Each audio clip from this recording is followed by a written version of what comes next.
Eu queria convidar você a abrir sua Bíblia, o livro do profeta Isaías. O profeta Isaías, no capítulo 40.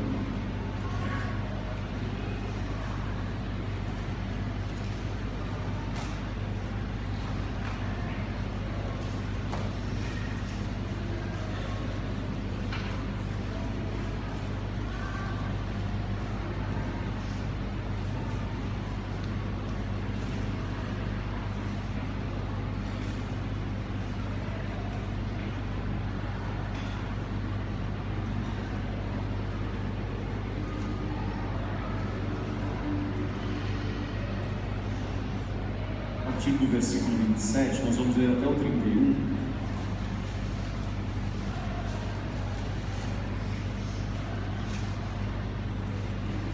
Profeta Isaías, capítulo 40, do 27 ao 31.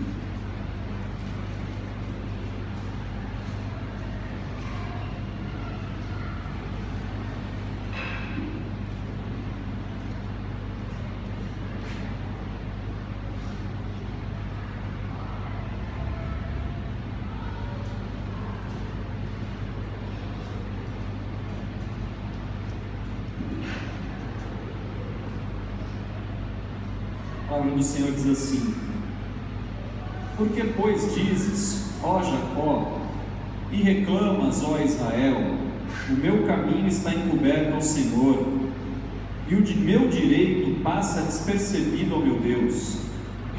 Não sabes, não ouvistes que o eterno Deus, o Senhor, o Criador dos fins da terra, não se cansa, nem se fadiga? Não se pode esquadrinhar o seu entendimento. Faz forte ao cansado e multiplica as forças ao que não tem nenhum vigor. Os jovens se cansam e se fadigam, os moços de exaustos caem, mas os que esperam no Senhor renovam as suas forças, sobem com asas como águias, correm e não se cansam, caminham e não se fadigam. Meu querido, nessa noite eu queria falar sobre salvação, mas não especialmente sobre a sua salvação, mas eu queria falar sobre a nação do nosso país, sobre a salvação do nosso país. E queria dizer como é que você pode participar da salvação do nosso país. Nós temos vivido um tempo muito difícil, muito complicado. É delação premiada, é sujeira que não acaba mais, é presidente corrupto, é congresso corrupto, é juiz corrupto, é prefeito corrupto, é governador corrupto, é síndico do prédio corrupto. Parece que não termina, parece que a escala da corrupção é interminável. Isso faz com que a gente fique numa angústia, numa situação tão complicada pessoalmente. A gente fica com o coração apertado, porque a gente pensa que Deus esqueceu da gente que é pobre. Meu irmão, a bênção toda especial sobre a sua vida, e galardão está guardado no céu. A gente pensa que a salvação nunca vai chegar para a gente que é pobre, para a gente que está lá na fila do SUS, para nós que estamos esperando uma causa ser julgada, para aqueles que estão esperando a sua aposentadoria sair, ou para aqueles que tinham expectativa em breve da aposentadoria, agora não sabem mais o que vão fazer. E às vezes nós oramos, nos colocamos na presença do Senhor e nós pensamos: eu acho que Deus esqueceu de mim, eu acho que Deus esqueceu desse país, acho que Deus esqueceu desse Brasil. O pessoal que tem aí 30, 40 anos vai lembrar de uma velha canção que dizia: um dia Deus olhou para essa nação e por ela se apaixonou. E aí a gente pensa assim: não, eu acho que assim como Deus um dia se apaixonou, Deus também se esqueceu, porque paixão passa. Então, se Deus se apaixonou por essa nação um dia, já ficou magoado e chateado com tanta coisa errada que esse país fez e já abandonou, já se esqueceu. E aí a gente pensa como o profeta está denunciando aquele povo, fala: olha, vocês estão reclamando, vocês estão dizendo que o Senhor se esqueceu de vocês, por que é que vocês estão reclamando? Na verdade, quando nós estamos em momento de angústia, é normal que nós levantemos a nossa oração a Deus, e de fato assim deve ser. Sempre que estivermos em angústia, nós devemos levantar a nossa oração ao Senhor. E como deve ser a nossa oração? Deve ser sempre em sinceridade, e de fato deve ser da forma mais sincera que nós podemos fazer, e assim a Bíblia nos ensina. A Bíblia não nos ensina uma fórmula mágica de oração em que Deus obrigatoriamente ouve. A Bíblia simplesmente nos ensina, como falamos de manhã, que ao coração quebrantado Deus não resiste. Primeiramente, a sua oração deve ser de coração sincero, e de um coração sincero devem sair palavras sinceras, devem sair palavras verdadeiras. Nós não devemos tentar esconder de Deus aquilo que estamos sentindo. Nós devemos ter o cuidado de onde falamos aquilo que estamos sentindo. Nem todos estão preparados para ouvir aquilo que sentimos. Lembrem-se, por exemplo, de quando os discípulos estavam num barco com Jesus e o barco estava para afundar, e os discípulos desesperados procuraram Jesus e disseram: mestre, você não se importa que nós morramos? Você não se importa com a nossa morte? Foi uma oração equivocada, uma oração feita no desespero, feita da forma errada, com palavras erradas, com o coração errado. Mas mesmo assim, Jesus, que é Deus, se levanta e responde aquela oração com a repreensão: onde está a vossa fé? Mas Ele responde a oração. Não tenha medo de orar, não tenha medo de colocar o seu coração diante do Senhor, não tenha medo de dizer exatamente aquilo que você quer dizer ao Senhor, mesmo que seja uma reclamação, mesmo que seja um lamento, mesmo que seja uma lamúria. Clame ao Senhor, busque, não tenha medo, se exponha diante do Senhor. Essa é a oração que Deus quer ouvir de você, porque na verdade, no fundo, nós não oramos para que Deus faça a nossa vontade, nós oramos para que nós possamos fazer a vontade de Deus, e no meio da oração nós somos revelados, no meio da oração nós somos expostos, no meio da oração nós podemos ver a nós mesmos com clareza. A oração vai nos fazer com que nós que estamos em trevas possamos ser iluminados pelo Espírito de Deus, e até aquele lugar mais fundo do seu coração será visto. Não deixe de clamar ao Senhor, não deixe de orar ao Senhor, mas aprenda uma coisa: da mesma forma como você vai falar ao Senhor, você vai ouvir do Senhor. E nem sempre a voz do Senhor será uma brisa suave a soprar no seu ouvido, com uma resposta doce e meiga. Às vezes o seu erro precisa de uma repreensão mais dura. Às vezes a sua angústia precisa de um chacoalhão mais pesado, para que você possa perceber onde você está. Às vezes você precisa ser confrontado, tomar um choque de realidade, para que você possa de fato entender e compreender o que está acontecendo com você. Nem sempre a resposta de Deus será uma palavra doce, mas meu irmão, ouça sempre a resposta de Deus, ainda que ela seja dura, ainda que ela seja pesada, ela é amorosa, ela é verdadeira, ela é aquilo que você precisa ouvir. E nessa situação aqui em que Israel estava reclamando, a resposta de Deus é: por que você está reclamando? E nós vamos entender que Israel estava reclamando porque não havia entendido e conhecido profundamente o coração de Deus, e era por isso que estavam reclamando.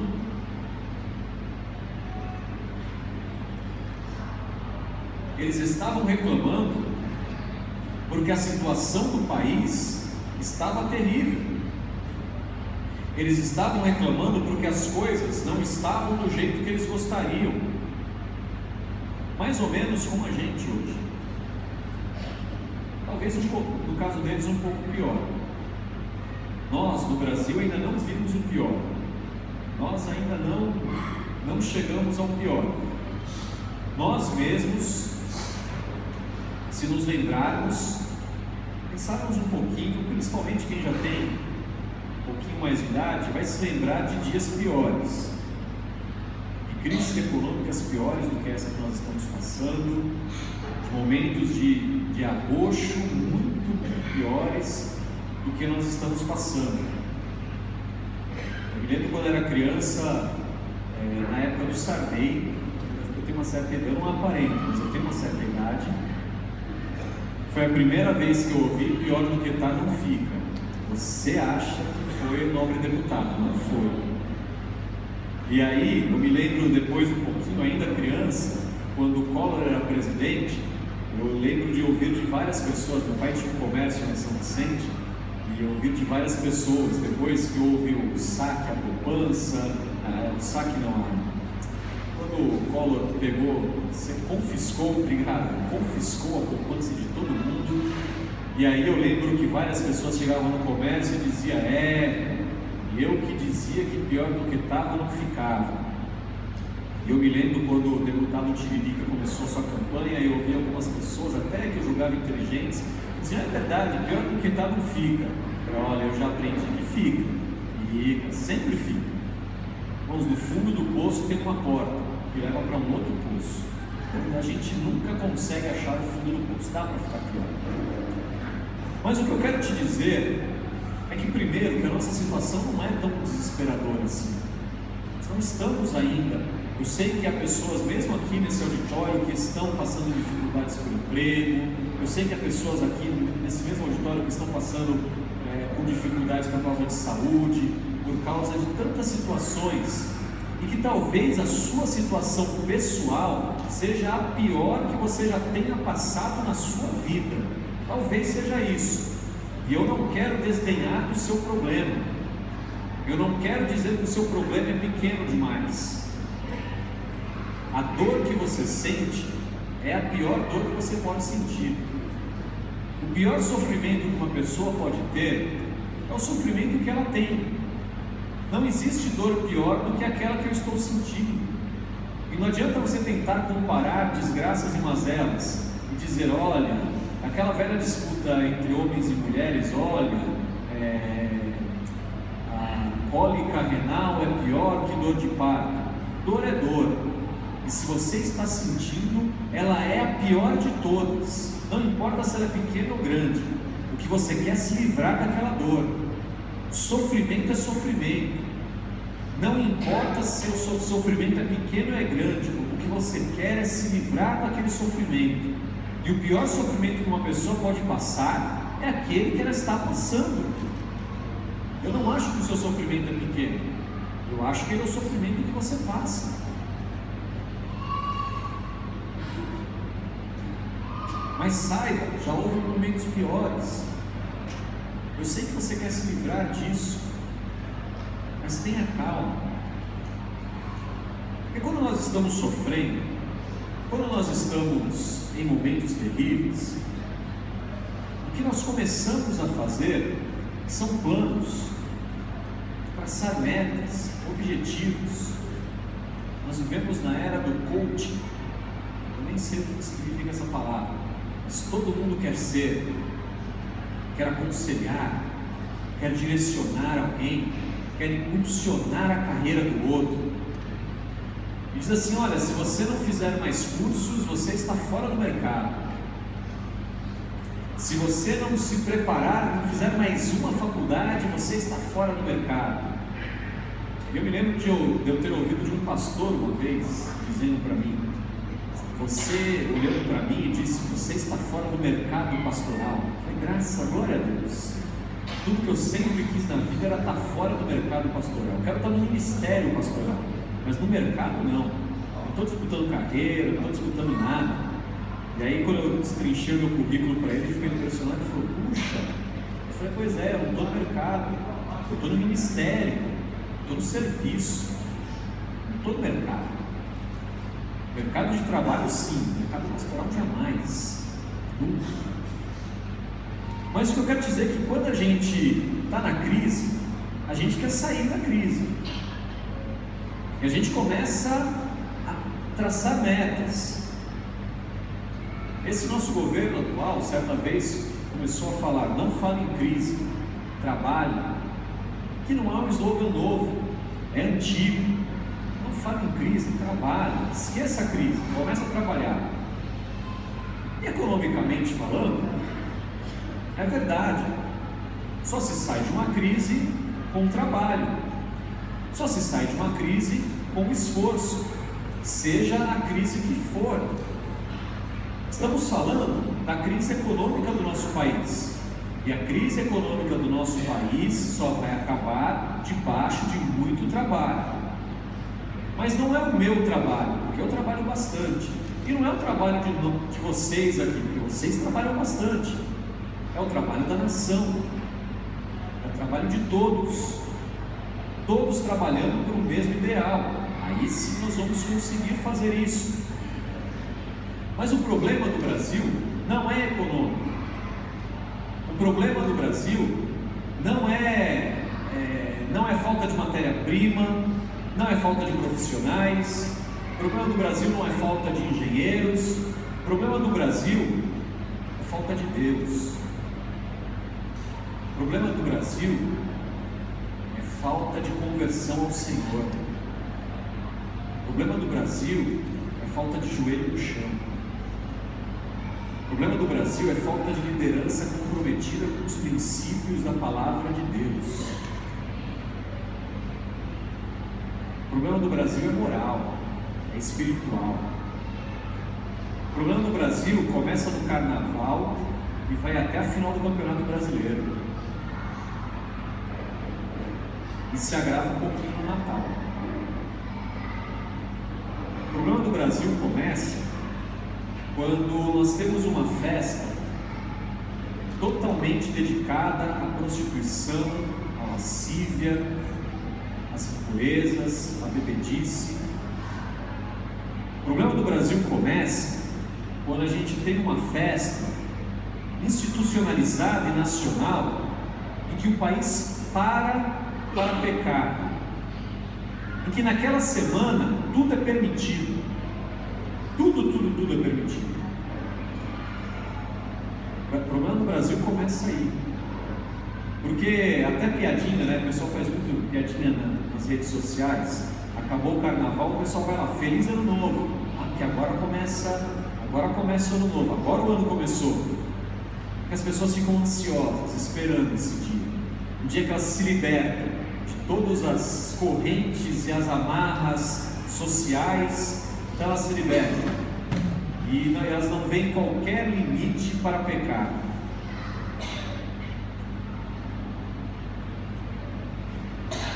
E o problema do Brasil continua. Começa o futebol, você pensa, que problema há no futebol? Se você ainda não entendeu que o futebol é uma instituição nacional e que ele representa muito do que tem no Brasil, você precisa repensar um pouco o seu conhecimento dessa nação. O nosso futebol é corrupto, o nosso futebol é completamente contaminado.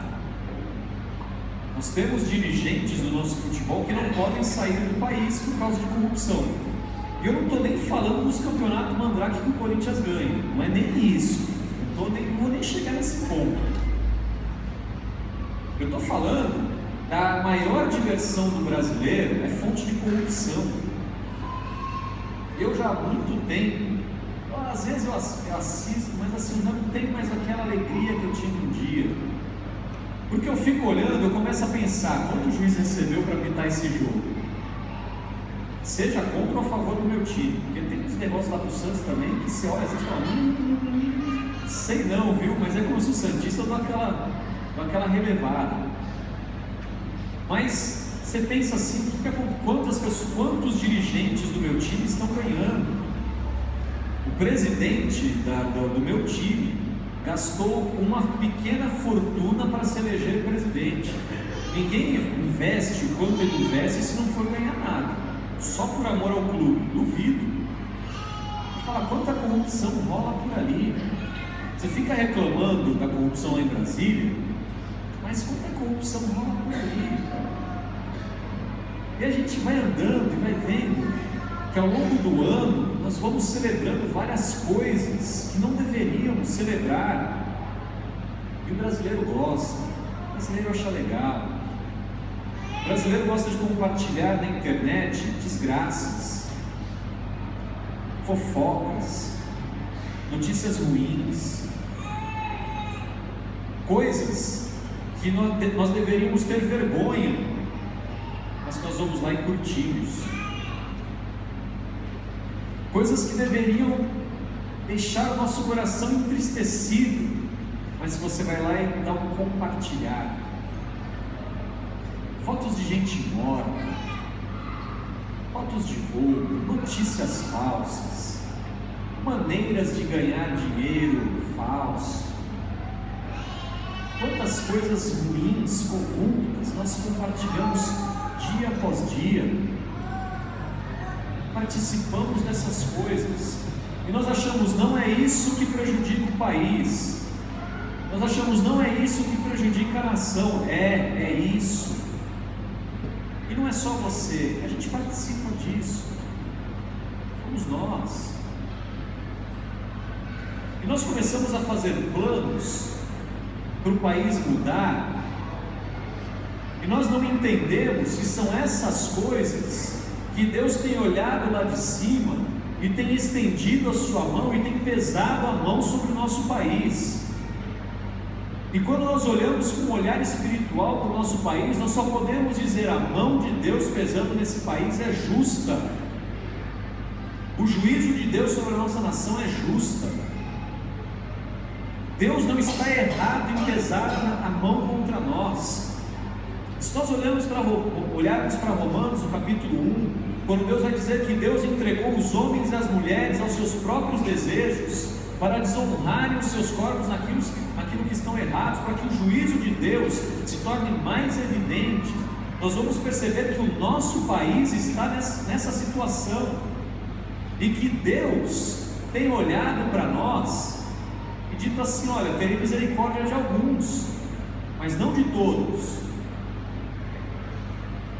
Porque a situação, a doença que assola o nosso país é gravíssima, é doença para a morte e não para a vida.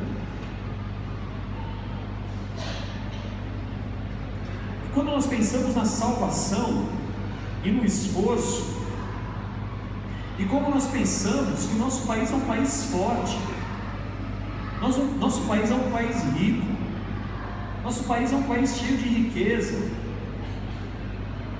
naturais incontáveis.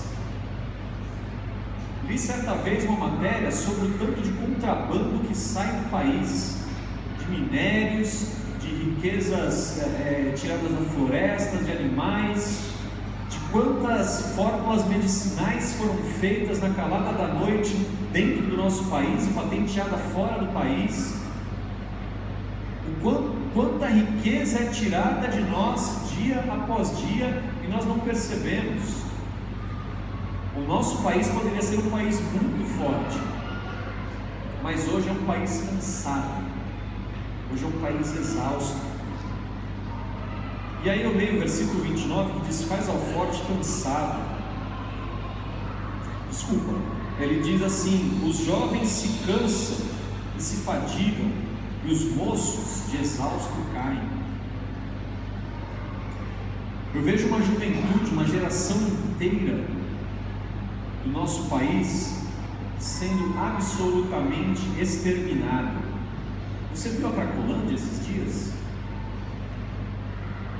Para quem já assistiu Walking Dead, que é o zumbi, significa zumbis andando, uma série de zumbis, você olha ali a Cracolândia e você fala, o negócio do zumbi é ali. Aquele pessoal morto-vivo andando na rua, está ali, na Cracolândia. E você pensar, ali é tudo psiquinho. Vai lá, tem médico, tem dentista, tem advogado, tem engenheiro, tem pais de família, tem mães de família. Quando eu estava no seminário, terceiro ou quarto ano do seminário, não lembro exatamente, fiz uma matéria chamada A Realidade Brasileira. E numa das aulas nós saímos lá da Faculdade Teológica em Perdizes, fomos até ali, Rua Aurora, que é uma zona de baixo meretrício, perto da Cracolândia. E nós fomos em grupo e tivemos que entrevistar mulheres que estavam fazendo conta ali. E eu me lembro, aquilo me chocou muito, me lembro perfeitamente quando entrevistei uma senhora que atendia por nome Maria. Era uma senhorinha, sabe aquelas tias que faz bolo? Era uma senhorinha. E aí estava eu e as duas moças, nós éramos um grupo de 3 alunos, e aí elas falaram, vamos entrevistar aquela senhora ali. Nós fomos. E aí eu perguntei para ela seu nome, sua idade. Tinha seus 40 e poucos anos, aparentava ter uns 60 anos, tinha seus 40 e poucos anos. Perguntamos há quanto tempo ela estava ali, fazendo ponto ali. Ela falou, 6 a 8 meses. Perguntei, a senhora tem filhos? Ela disse, tem 3. O filho me gelou. Eles sabem que a senhora vem para cá? Ela falou, não, eles acham que eu trabalho numa confecção e trabalho costurando à noite. Eu perguntei, a senhora pensa em sair daqui um dia? Ela, eu gostaria, mas agora eu sou viciado em crack e além de ter que sustentar os meus filhos, eu preciso sustentar o meu vício. Nós saímos dali arrasados, acabados. Porque nós vimos uma senhora, jovem senhora, que podia estar trabalhando, produzindo, mas que havia se viciado e agora estava ali, a sua vida havia sido desperdiçada. E a gente pensa que é só na Cracolândia. A gente tem as nossas Cracolândias aqui, pequenas, com gerações inteiras de jovens, moços e rapazes se perdendo, morrendo. Nós temos uma geração inteira que nós não sabemos o que vão acontecer deles. Os que não têm se perdido para as drogas, têm se perdido para a prostituição. Bailes funks, que são verdadeiras monstruosidades, acontecendo dias de semana, em qualquer lugar. Jovens se constituindo.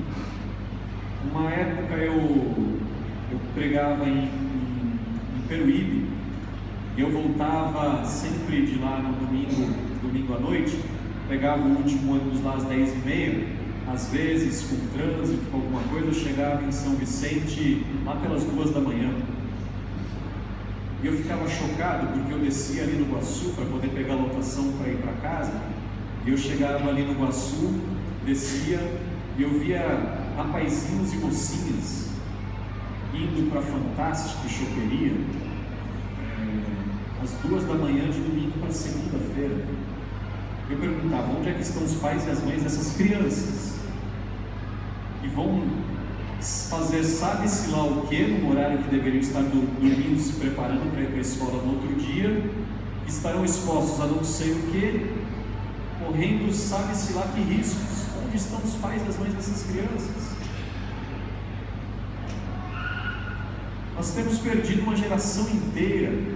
Nosso país estará sem a sua força principal nos próximos anos. Os nossos jovens estão cansados e fatigados, caídos de exaustos. E não é simplesmente porque eles estão se esforçando muito, é porque o pecado está consumindo eles.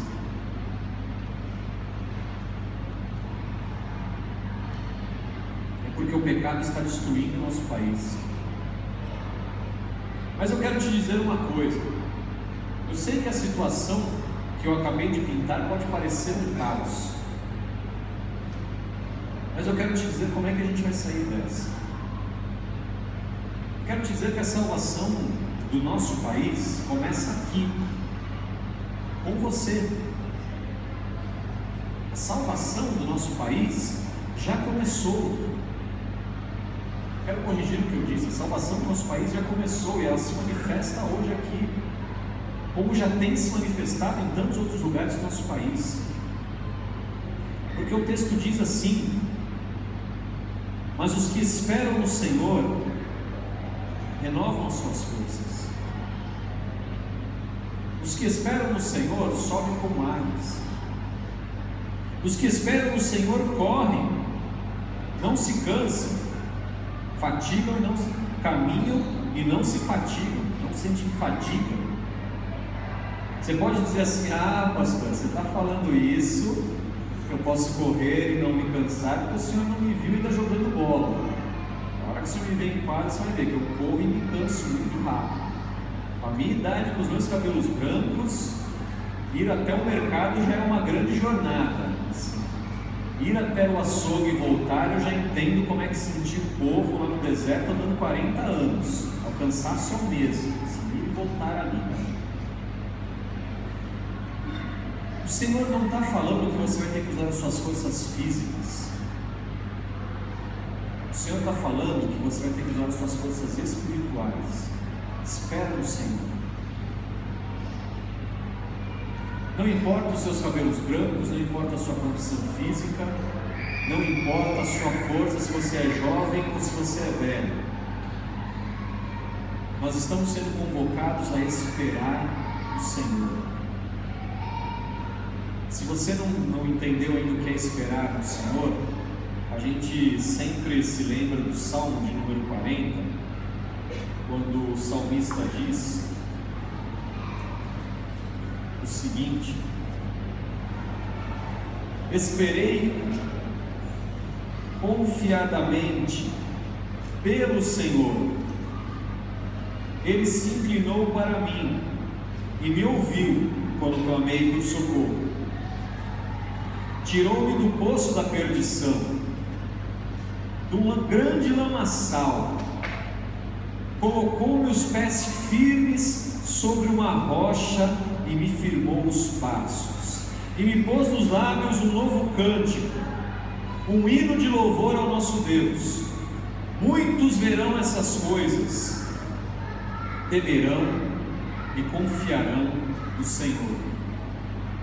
Esperar no Senhor é salvação. Esperar no Senhor é acreditar que Ele vai salvar. Mas só que para isso, esperar no Senhor não é simplesmente sentar na sua casa, ligar no Faustão e dizer: eu vou esperar, o Senhor vai fazer alguma coisa. Esperar no Senhor indica salvação. Salvação, como falei de manhã, indica obra, boas obras. A consumação da salvação indica boas obras. E a primeira boa obra que você precisa fazer e que você precisa começar a pensar é a conversão. Você pode dizer: pastor, eu já sou crente, eu não tenho mais o que me converter. Converta-se para os seus maus caminhos. Converta-se das pequenas corrupções. Você não precisa passar o país a limpo. Tem gente pensando assim: vamos passar o país a limpo. Você não vai conseguir. Não é você, não sou eu. Começa passando a sua vida limpa diante de Deus. Começa passando o seu coração a limpo. Começa passando a sua casa a limpo. Começa passando o seu computador a limpo. Começa passando o seu celular a limpo. Converta o seu celular ao Senhor. Converta o seu computador ao Senhor. Converta o teu bolso ao Senhor. Converta o teu joelho ao Senhor. Converta os teus olhos ao Senhor. Converta a tua boca ao Senhor. Converta o teu estômago ao Senhor. Converta a sua impressora ao Senhor. Converta o seu carro ao Senhor. Converta tudo que você tem ao Senhor. Primeiramente, antes de você tentar passar um país a limpo, converta-se ao Senhor. Não é aquela conversão para salvação. É uma conversão de mudança de caminho, de limpeza, de faxina completa, de faxina do coração, de faxina das intenções, de faxina do que você fala do seu chefe. Começa a abençoar a sua empresa. Tem gente que não percebe que peca todos os dias quando chega na empresa e começa a falar mal do chefe. Tem gente que não percebe que carrega a sua vida de uma amargura cada vez que começa a amaldiçoar o seu patrão, começa a desqualificar a sua empresa, começa a abençoar aquela pessoa que paga o seu salário, começa a abençoar o lugar onde você está, começa a abençoar a sua família. Tem gente que não entendeu ainda que peca quando não perdoa a esposa, quando não perdoa o marido, quando não perdoa os filhos, quando não perdoa os pais. Tem gente que não entendeu isso ainda. Quando você começar a passar a sua vida limpa, o país já começa a dar uma mudada muito boa. Já vai começar a dar uma mudada sensacional. E aí, depois de você se mudar, aí você começa a pregar aquilo que você vive. Você começa a pregar aquilo que você está fazendo. Aí você começa a anunciar e dizer: olha, vocês aqui à minha volta precisam se converter ao Senhor. Se você conseguir que uma ou duas pessoas perto de você se convertam, já será uma grande maravilha. Para de discutir política na internet, começa a discutir. Para de discutir a política nacional na internet e começa a discutir como é que você pode mudar o seu condomínio, como é que você pode mudar a sua rua, como é que você pode melhorar a educação do seu filho. Tem gente que fica discutindo sobre as leis lá em Brasília, mas nunca foi numa reunião de pais da escola para saber como é que está a educação do seu filho. Porque pode ser que o seu filho seja um dia aquele deputado que vai estar lá em Brasília. E o que ele vai levar daqui para lá? Você não sabe. Não viu, você não foi lá na escola saber o que ele está aprendendo. Tem gente que fala doutrinação marxista nas escolas, ideologia de gênero, mas não sabe o que está sendo falado na sua escola, na escola do seu filho, da sua filha. Irmãos, eu sei que eu estou pegando um pouco pesado, só que você que ora por uma mudança no seu país, você que está falando: Senhor, meu país parece que não tem jeito. Não tenta salvar o seu país, tenta se salvar primeiramente. Sei que parece um pouco egoísta e um pouco contrário do que eu sempre tenho falado, de que a salvação é em grupo, em igreja, em coletivo. Mas começa primeiro a se salvar. Olha para você primeiro. Faz como diz a Bíblia: examine-se, pois, o homem a si mesmo. Porque quando acontecer isso, quando você se limpar, as suas forças serão renovadas. Quando você tirar toda a sujeira de dentro de você, as suas forças serão renovadas. Não é que a situação vai melhorar, mas você vai melhorar. Confie no que Deus está te dizendo nessa noite. Quando você se converter ao Senhor de todo o coração, de toda a sua alma, de todas as suas forças, pode ser que o país não mude, mas você vai mudar. E aí a forma como você olha as coisas à sua volta será muito diferente. Porque eu sei que já houve dias piores, e mesmo nesses dias piores, havia cristãos dando glória a Deus. E falo de dias muito piores. Já converso com alguns antigos, talvez alguns aqui vão lembrar, de décadas passadas, quando no Natal, o máximo que você tinha era uma latinha de sardinha. Alguém, eu vi algumas risadinhas e algumas lágrimas, alguns lembraram com alegria, outros com tristeza, mas era a ceia do Natal, era uma latinha de sardinha. Vai aqui do lado os nossos irmãos venezuelanos que estão aqui passando fome, que o governo já disse que matem cachorros para que não morram de fome, e mesmo nesse país tem pessoas dando glória a Deus, porque elas já entenderam que não é a situação econômica que as faz felizes, não é o dinheiro no bolso que faz feliz, mas é Jesus no coração. A gente canta, com Jesus no coração tudo é muito bom, e a gente reclama, fala, está tudo muito ruim. Ou está muito bom, ou tá tudo bom, ou está tudo ruim, as duas coisas juntas é esquizofrenia. Aí o problema não é espiritual, é medicamentoso, é outro, não é pastor, é psiquiatra que vai tratar. Porque se Jesus está no coração, de fato tudo é muito bom. E mesmo quando as coisas vão muito ruins, tudo é muito bom. Com Jesus na condução, a gente vai passando pelo meio da crise. Ou você acha que a sua situação é pior do que o povo de Israel que estava lá no Egito tomando chibatada para fazer bloco no sol do deserto do Saara? Eu acho que a nossa situação era um pouquinho melhor. A gente ainda tem um chuveiro lá, ainda tem um negocinho, não tem televisão, um pouquinho melhor. Nós não passamos por nada que as demais pessoas não passam. Mas quando nós passamos com Cristo no coração, nós passamos tudo muito bem. Nós enfrentamos todas essas coisas muito bem. Nós podemos chorar, mas nós vamos resistir. Nós podemos ser açoitados, mas nós vamos resistir. Nós podemos ser perseguidos, mas nós vamos resistir. Podem vir dificuldades, e elas virão. Enquanto essa nação não se converter ao Senhor de fato, a mão do Senhor continuará pesando sobre ela. E eu olho à frente e vejo grandes tempestades se formando no meu país. Eu oro por dias melhores, clamo ao Senhor por dias melhores, mas me preparo para dias piores. E você pergunta, pastor, como é que você se prepara para dias piores? Você guarda dinheiro no banco, você investe, você presta um concurso público?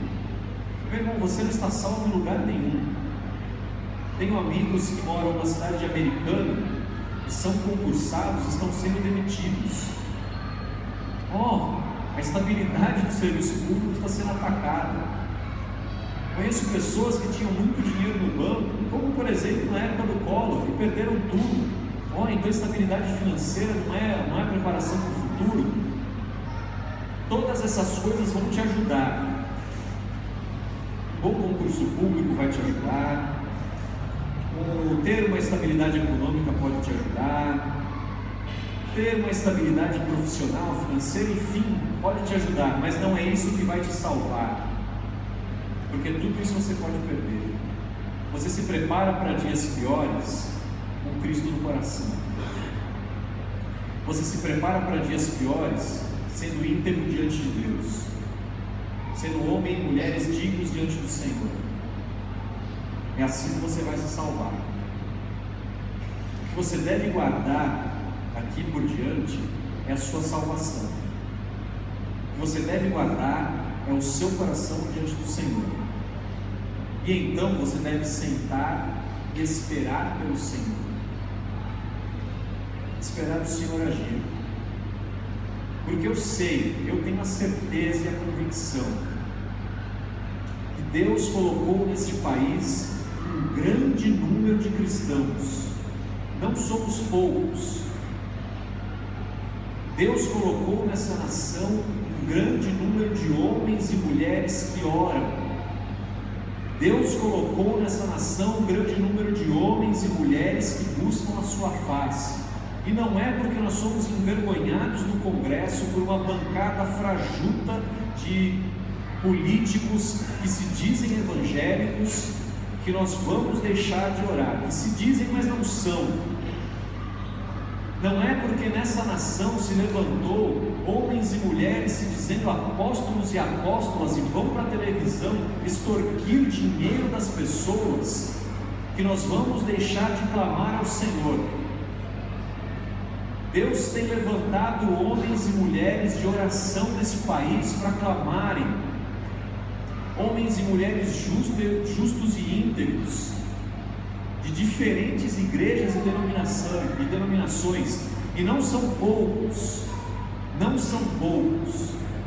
e eu sei que Deus levantou essa grande multidão, porque Ele quer ter misericórdia desse país, porque Ele quer ter misericórdia dessa nação. Eu sei que Deus levantou essa grande multidão, porque Ele vai salvar muita gente nesse país. Não somos poucos, somos muitos. E eu sei que o Senhor há de ter misericórdia de nós, mas nós precisamos clamar, nós precisamos orar, nós precisamos buscar a face do Senhor. A Bíblia diz: se meu povo que se chama pelo meu nome se humilhar e orar e buscar a minha face e se converter dos seus maus caminhos, então eu ouvirei dos céus e sararei a sua terra. É isso que nós devemos nos apegar, que nós que somos povo do Senhor no meio dessa geração iníqua, precisamos buscar a face do Senhor, precisamos buscar o nome do Senhor, precisamos clamar para que Ele tenha misericórdia de nós. Não devemos esmorecer, porque se nós esperarmos do Senhor, nós não vamos nos cansar. Enquanto estivermos no Senhor, nós não vamos estar exaustos. Enquanto estivermos no Senhor, ainda que as tribulações sejam terríveis, nós permaneceremos de pé. Até mesmo os jovens vão cair, até mesmo os mais fortes tropeçarão e cairão, mas nós permaneceremos de pé, porque o Senhor está conosco, o Senhor não nos desamparará. Amém? Eu queria convidar você que quer se converter dos seus maus caminhos, clamar ao Senhor e pedir para que o Senhor comece a fazer uma grande obra nessa nação. Coloque-se de pé. Vamos levantar um clamor em oração. Fique de pé. Você que quer ver a mudança nesse país, e você que quer ser a mudança nesse país, você que quer que a mudança comece em você e comece hoje, coloque-se de pé.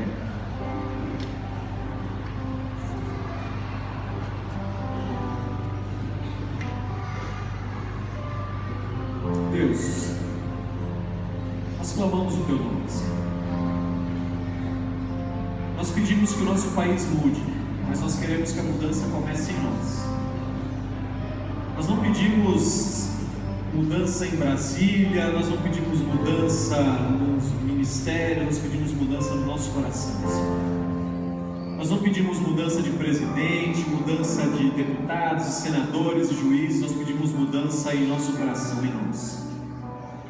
Nós queremos que a corrupção no nosso país comece a acabar em nossa casa, no nosso computador, no nosso celular, nos programas piratas que baixamos, nos conteúdos indevidos que olhamos, nas horas gastas. Senhor, tira isso da nossa vida, Senhor. Nós queremos primeiramente converter o coração dos pais aos filhos e dos filhos aos pais. Nós queremos que a nossa casa seja edificada sobre a rocha, e que na nossa casa não haja corrupção de forma alguma, que na nossa família não haja corrupção de forma alguma. Senhor, nós queremos consagrar o nosso lar a Ti. Nós não queremos que a mudança comece lá longe, mas nós queremos que a mudança comece aqui, Senhor.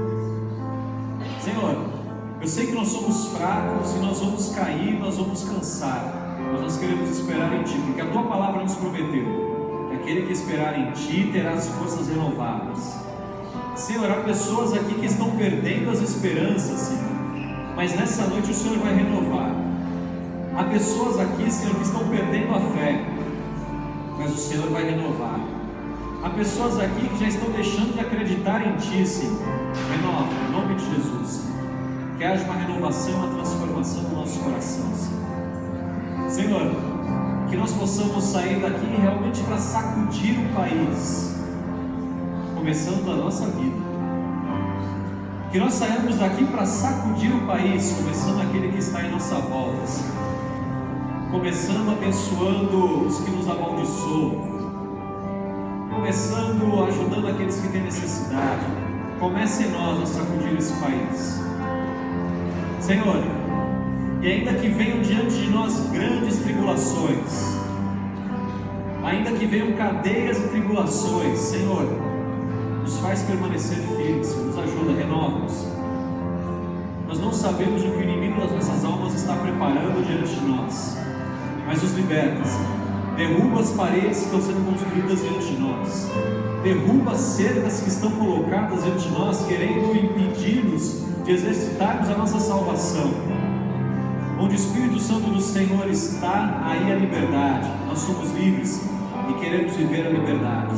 Nós queremos viver a vida plena. Senhor, comece em nós essa grande mudança. É a nossa oração, em nome de Jesus. Amém. Os irmãos podem se sentar.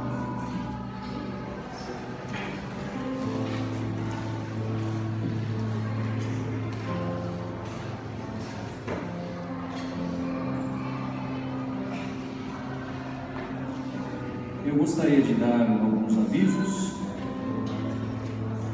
rápidos, breves.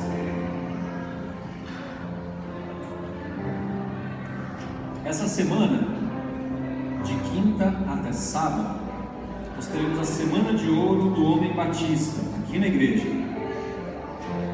O tema é Homens Batistas do Litoral anunciando o reino com o poder de Deus.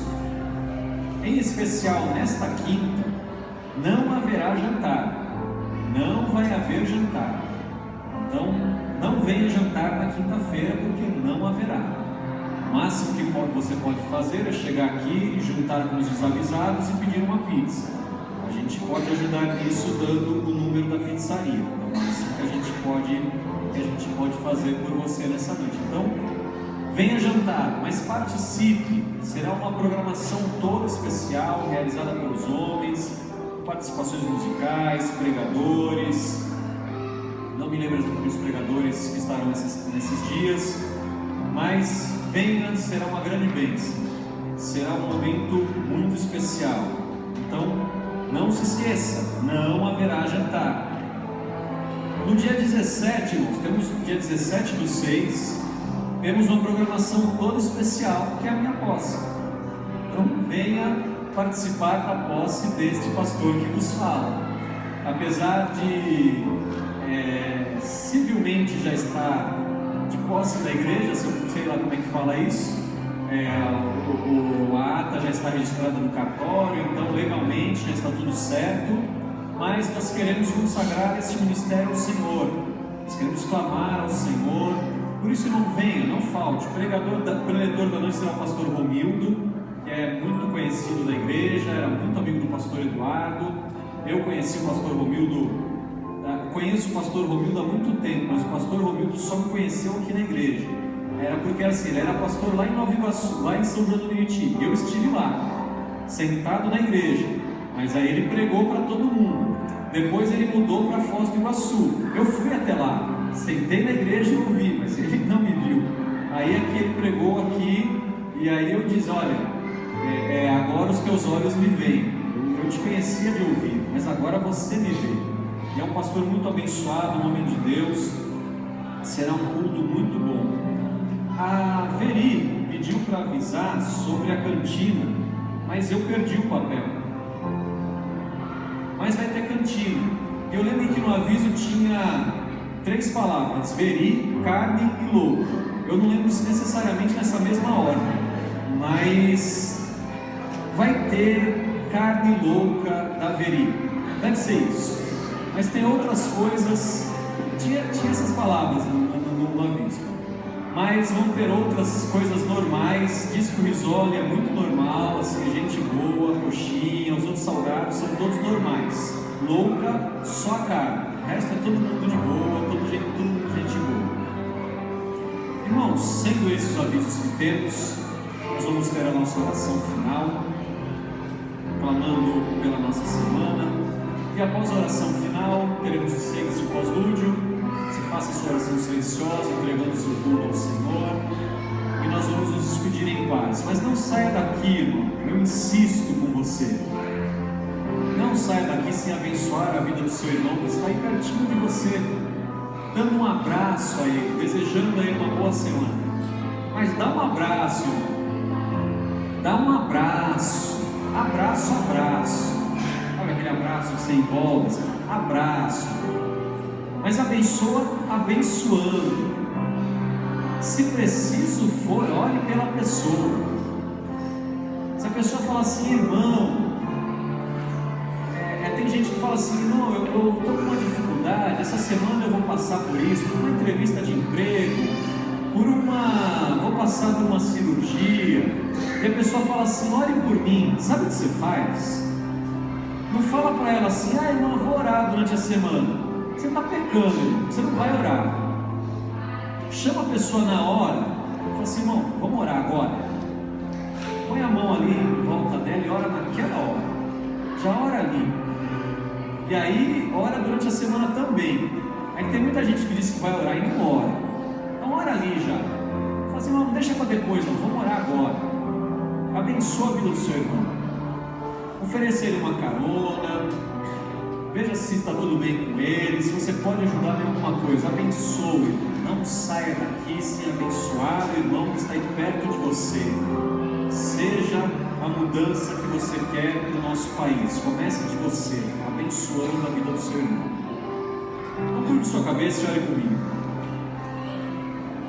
Deus bendito, nós entregamos esse culto a Ti. Senhor, nós não somos nada, nós somos pó. Nós somos pequenos, Senhor. Quem somos nós diante de Ti para que o Senhor se lembre de nós? Mas nós te louvamos porque o Senhor nos visitou nessa noite, o Senhor recebeu o nosso louvor, o Senhor falou conosco. Mas nós ainda te pedimos, Senhor, que o Senhor caminhe ao nosso lado, que o Senhor nos guie os passos, que o Senhor não nos deixe sozinhos, Senhor. Senhor, aí fora tem uma luta muito grande nos esperando, Senhor, que nós não vamos conseguir vencer se o Senhor não estiver conosco, Senhor. Anda ao nosso lado, ser o nosso companheiro nessa luta, Senhor. Esteja conosco nessa jornada, não nos deixe sozinhos, desamparados, Senhor. Muitos aqui, Senhor, terão semanas de muita luta, mas todos nós teremos uma semana de vitórias. E voltaremos aqui, Senhor, na próxima semana, para contarmos testemunhos maravilhosos, para louvarmos o Teu nome por curas que receberemos, por causas que estavam emperradas e foram julgadas, por indenizações que estávamos esperando, por portas de emprego, por relacionamentos restaurados. Senhor, nós voltaremos aqui na próxima semana para louvar e bendizer o Teu nome, Senhor. Recebe desde já a nossa gratidão, porque o Senhor é conosco. Nós oramos assim em nome de Jesus. Amém.